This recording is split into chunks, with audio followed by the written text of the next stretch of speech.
um, what we are doing is we are trying to give an image about Sufism. So what is Sufism? What is it about? And besides that, we are trying to show different orders how they live the Sufi tradition. And besides that, what we are curious about is what Sufis think, what are the challenges, what the challenges are for humanity today, and how we can solve these challenges, how we can achieve these challenges. So, first of all, thank you for your time. Welcome. Let's start with a general explanation about Sufism. What is Sufism? Madad Ya Sayyidi. Sufism is, we make it short, no? Is foot in shoe. Foot in shoe. That is Sufism. That is one famous answer of our Sheikh when they asked him in an interview. He make it very short. Yes, it's simplicity. It's logic. It's the logic of the soul. It's your nature. It's your fitra, we say in Arabic. It's what God Almighty, He put in your soul to follow that. That is Sufism. And Sufism, if you want to define, I mean, it is the word, if you like, I can say when the word appeared at the first time, actually it is the practice of Islam with its spirituality, with its mysticism. Because in the time of Prophet Muhammad sallallahu alaihi wasallam, he is, you can say, the first Sufi, if you like. But there was never the name Sufi in his time. That is why some people are complaining when we say Sufi. But Sufi came later, this name. But the contents of Sufism was always, from the first human being up to today. This famous Idris Shah, he wrote maybe 60 or 70 books about Sufism. He died, and he said in one of the books, Sufism, the seed of Sufism was in the time of Adam. The flourishing of Sufism was in the time of Jesus. And the fruits of Sufism is in the time of Muhammad. Yes, that gives you an idea. It was always. It's the way of the human being, actually. You know? So you call it today in Arabic, the professional word for this is tasawwuf. And tasawwuf is a must. What the Muslims don't understand today, and they forgot it completely, and Shaitan took it out of their minds, is that you need tasawwuf. If you don't have the tasawwuf, the mystical part, the spiritual part of your way, you don't have the full way.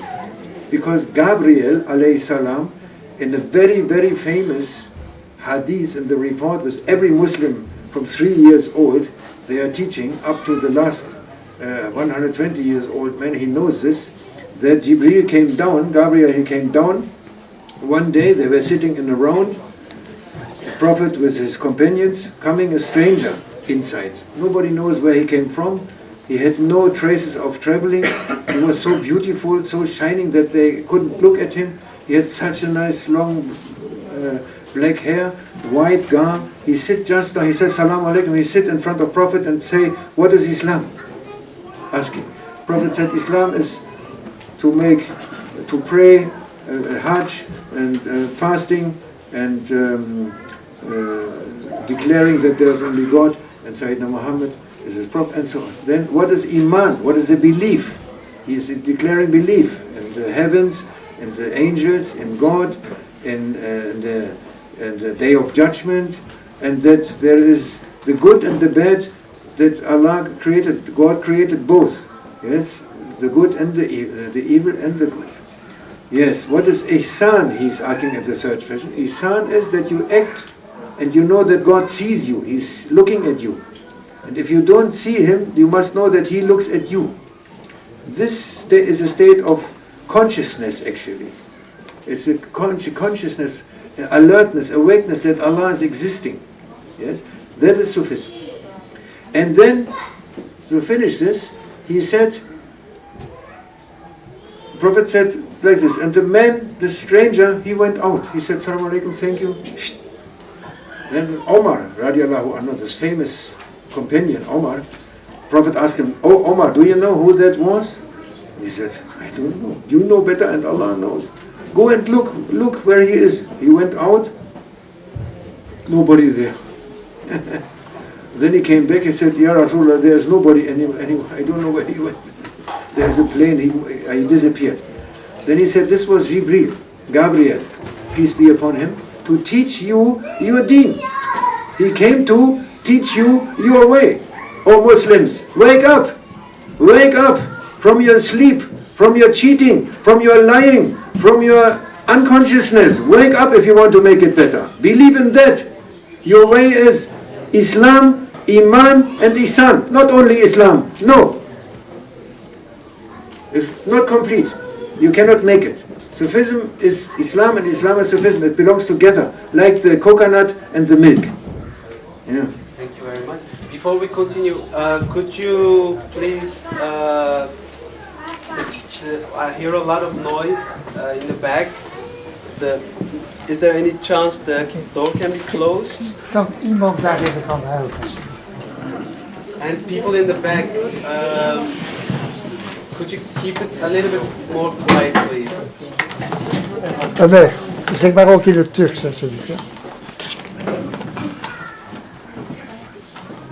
Oh, and there are some people who are making pictures. It's okay, but the flashlights are disrupting the camera, so please. Thank you very much for your answer. If we look at Sufism, there are a lot of different orders worldwide.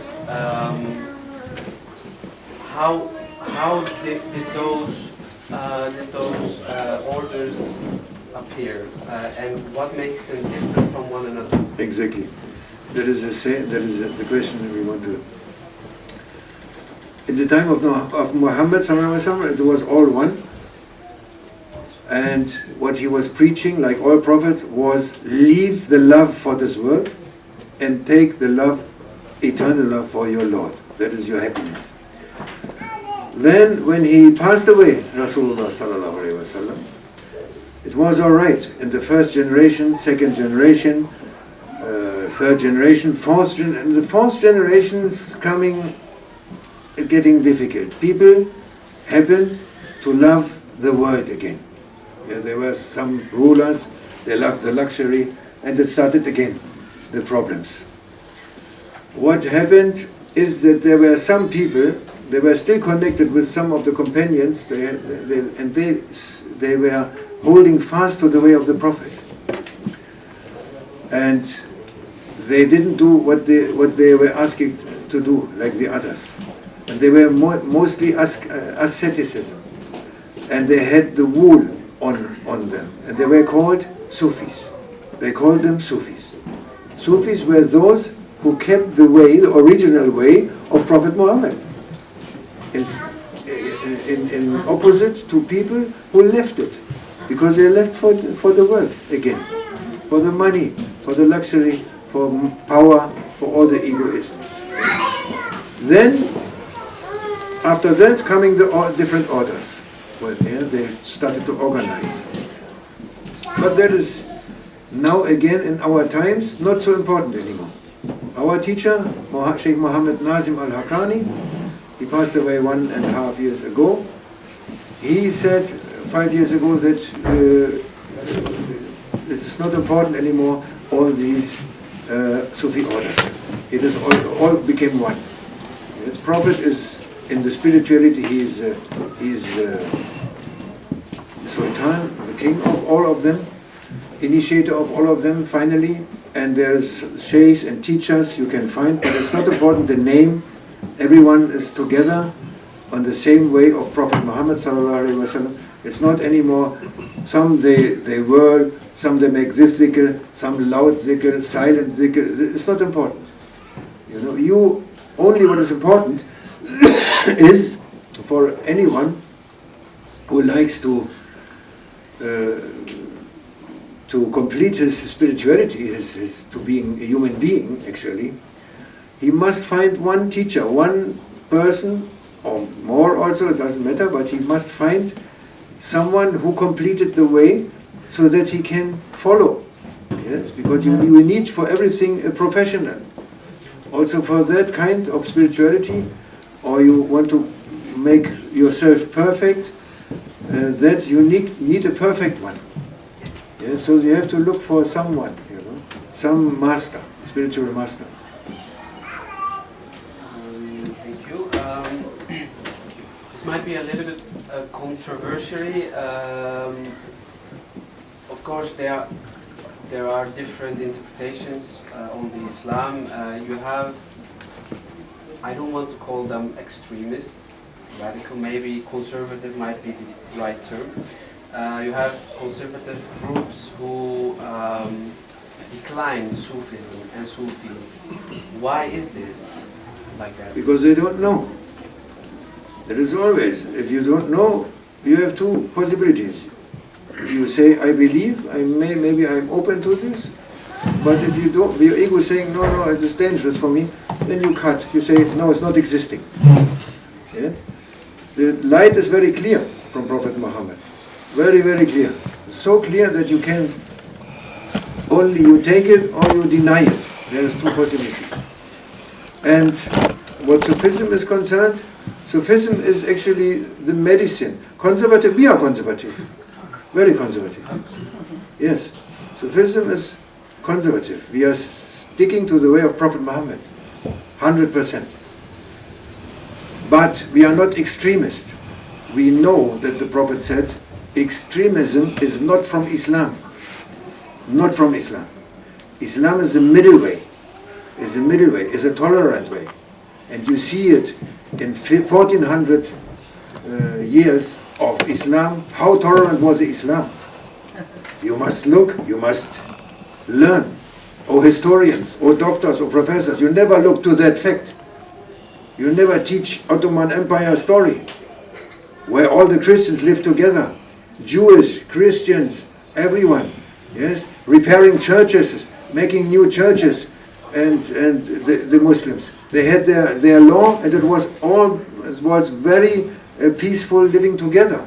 Up to Spain, they live together. They make the science in Spain and Cordoba, Jewish, Christian, and Muslims living together, honoring each other. Where you are, what you are saying, Islam is not tolerant. Islam is tolerant. Now they are not tolerant, these people. And it's not a question of interpretation of Islam. These people who are doing this mischief, these extremists, have no idea about Islam. They don't know what is Islam.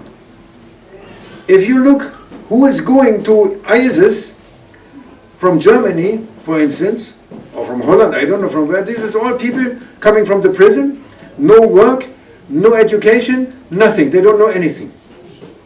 So they are easy prey for these people, and they say, if you come to us, you are a big fighter, we give you hoodies, and you are martyr, and so many wives you can marry. They say this. When they come there, they see the reality is different.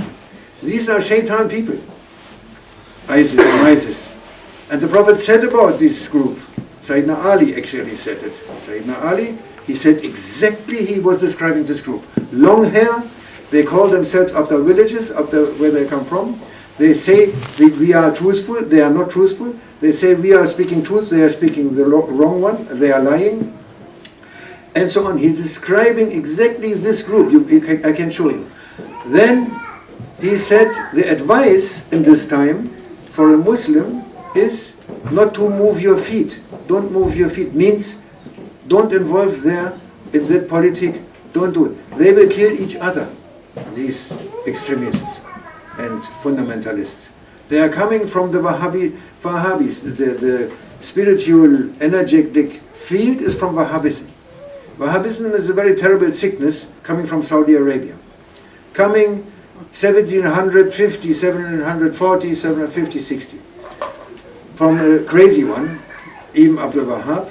His father said, don't listen to my son, he is the crazy one. Then he tried to kill his brother, and he was not successful in that, alhamdulillah. This Wahhabism is a terrible teaching. They deny the 1400 years of Islam and say, now we got the new one.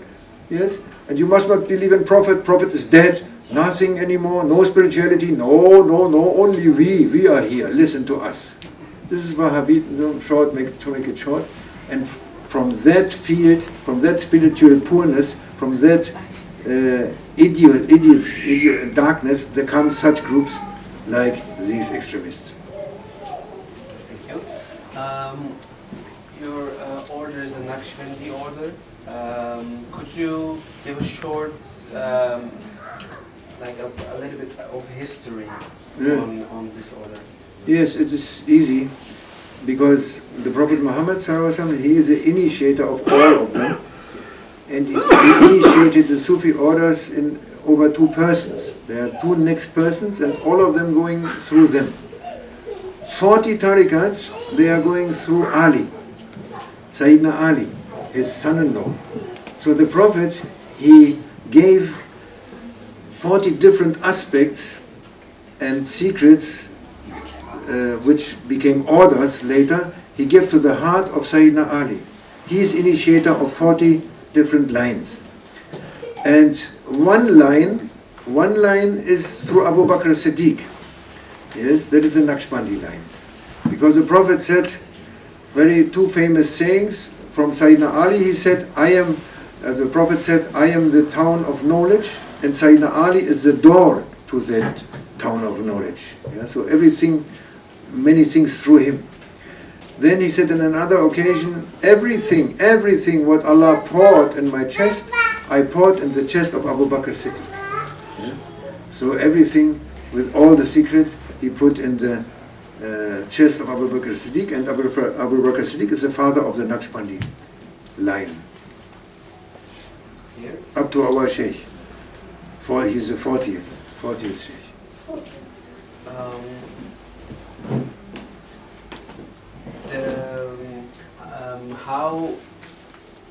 How did your order, the Naqshbandi order, came to Holland and Germany? How did it spread? There's many branches of Naqshbandi also. There's not only our branch, there's many, but our branch is coming through our Sheikh, Maulana Sheikh Muhammad Nazim al-Haqqani. He's traveling since, we know him since 1979, and we got him to know in Damascus. We were a few handful friends, 5, 6 brothers and sisters with our families. We went to Damascus, and there we met Sheikh Nazim, Maulana Sheikh Nazim. And since then we are with him, and the next year he came to Germany, in 1980, 81, then every year he came to Germany. Before he started in England, he was in England every year, since 74 actually. He was spending every Ramadan, he spent in London. And since 1980 he came also after Ramadan or before Ramadan, he came to Holland also, he came a few times, to Germany every year, Switzerland, Austria, France, and so on. And so this is mainly from him. And the orders are represented in different countries throughout the world. Yes. Are these orders also participating in the in the social is there any social interaction between? Yes, there is in our nature, that we are socially orientated. We are orientated with brothers and sisters and with everyone. As we said today, we are orientated to every human being, open for every human being, to make something good together with every human being, to help every human being, to help also every animal, to help it, or plant, or surroundings. We have to look, we are responsible, we feel responsible. We have as a human being, we are responsible on this earth. For others, for ourselves first, then for others, for our families, for our brothers and sisters, for our neighbors, for animals, for plants, for the earth, for clean sky, for not to waste anything, and so on. So many laws for us to, that is all social. All of it is social. I would like to talk about the challenges for humanity today. What do you think that are challenges for humanity in these days? The challenge is very strong now, because people, they, as much as they lost their connection with God, they are in trouble. Because if they lose connection with God, they are with their egos. There's only two ways. You are with your ego, or you are with God. When you are with your ego, Shaitan also, the devil is with you also, and giving you so many justifications for your bad actions. When you are with God, you have a chance. You try to improve, you try to make something good.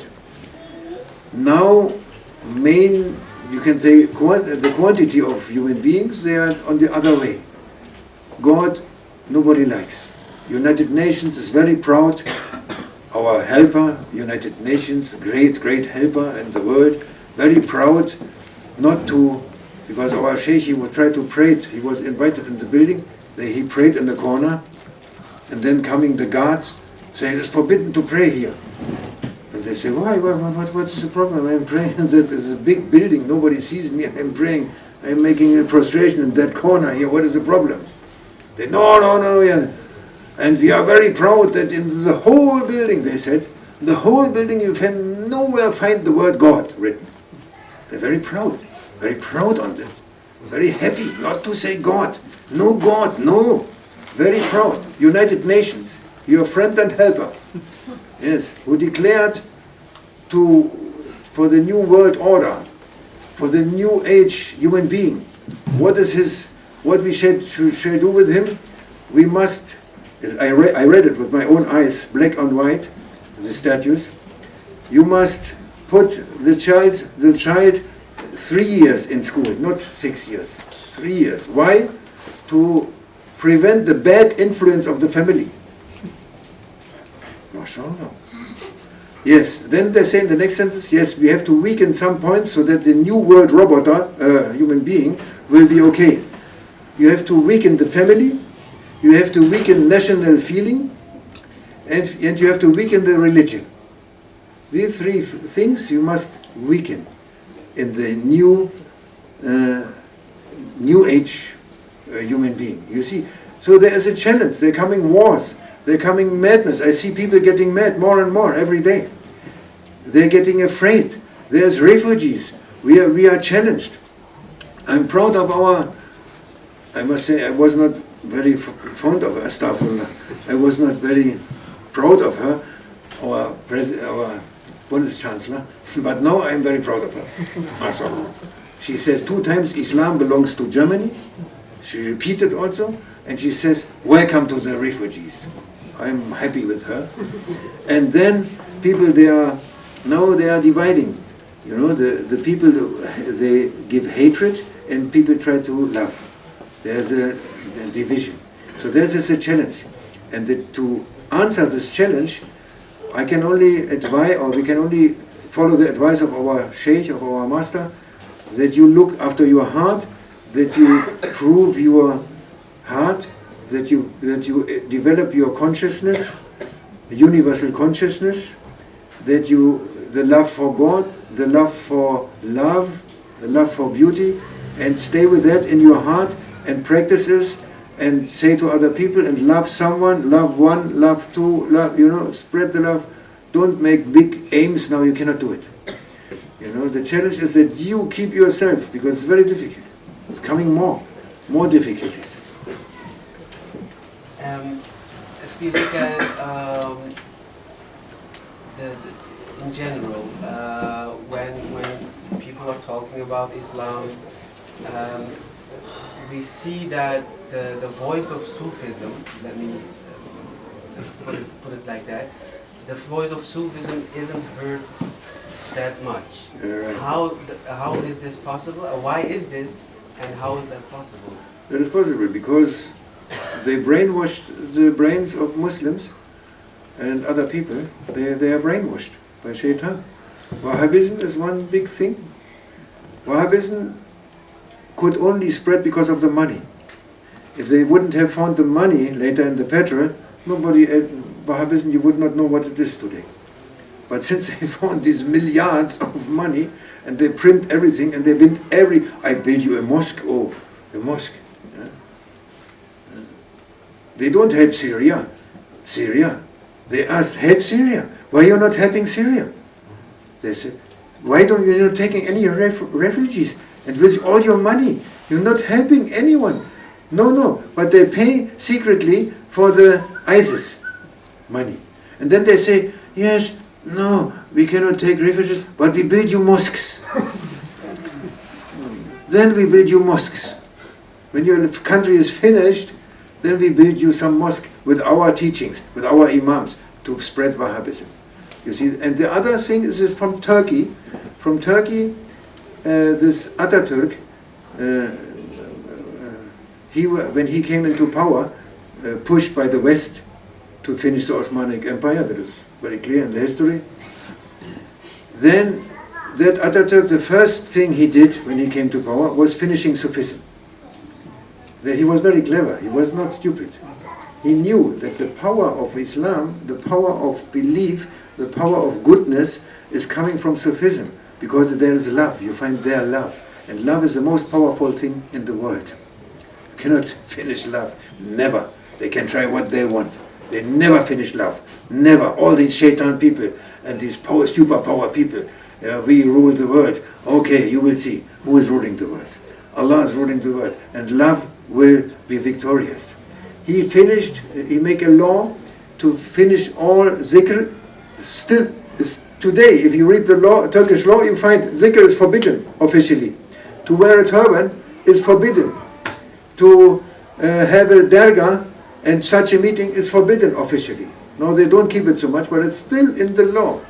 This is powerful, and the people, they believe it. Because they are following the dunya. They say, okay, they are weak, except a few people. How could that be changed? How could the voice of Sufism be heard a lot more? Well, shout loud, very loud. Otherwise you are not being heard. My Sheikh said to me, make your music louder. You will not reach. You can shout as much as you want. If the people make like this, you cannot reach them. It's in the nature of Sufism. Sufism is you go to fineness. It's latif, from the name latif. It's a fine. It's like homeopathy. Homeopathy, the power of homeopathy lies in the fineness. If it's more refined, 1,000 potential, 10,000, but it's more strong, the pill.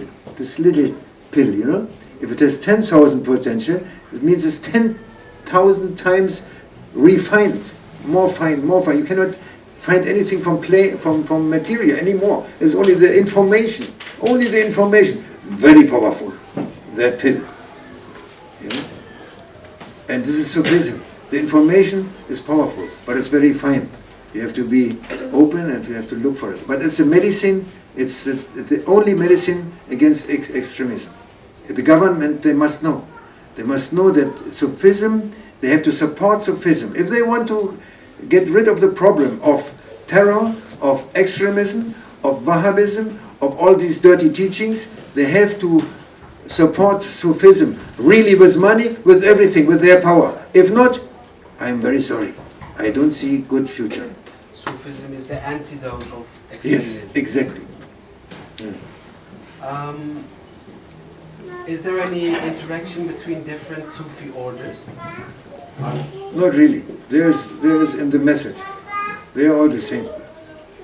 Because they all lead, they have the wish to be sincere. Religion can only be lived if it is sincere. And these sheikhs, the masters, they work on your sincerity. If you are not sincere, they work with you. They make training with you until you are sincere. This have all Sufi orders. They have that. There came many sheikhs in the last years, especially from Morocco, from Pakistan, from Yemen, many sheikhs from different tariqat, and they take there's a bayat, you know, when you make connection with the master, they give to him. And the sheikh, our sheikh said, you are not now Naqshbandi or something, no, I give you the trust, but you continue on your way, there's no difference. Continue, don't change your people crazy.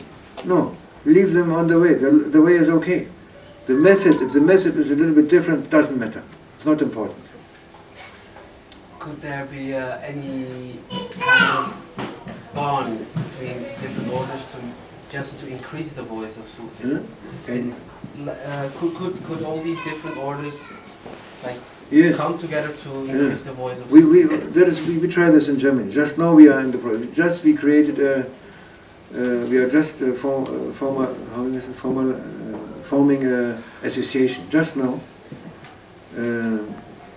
for all tarikats in Germany, or maybe Europe. I don't know if he make Europe is one brother he's making mainly, but I think for Germany now to come together for that reason.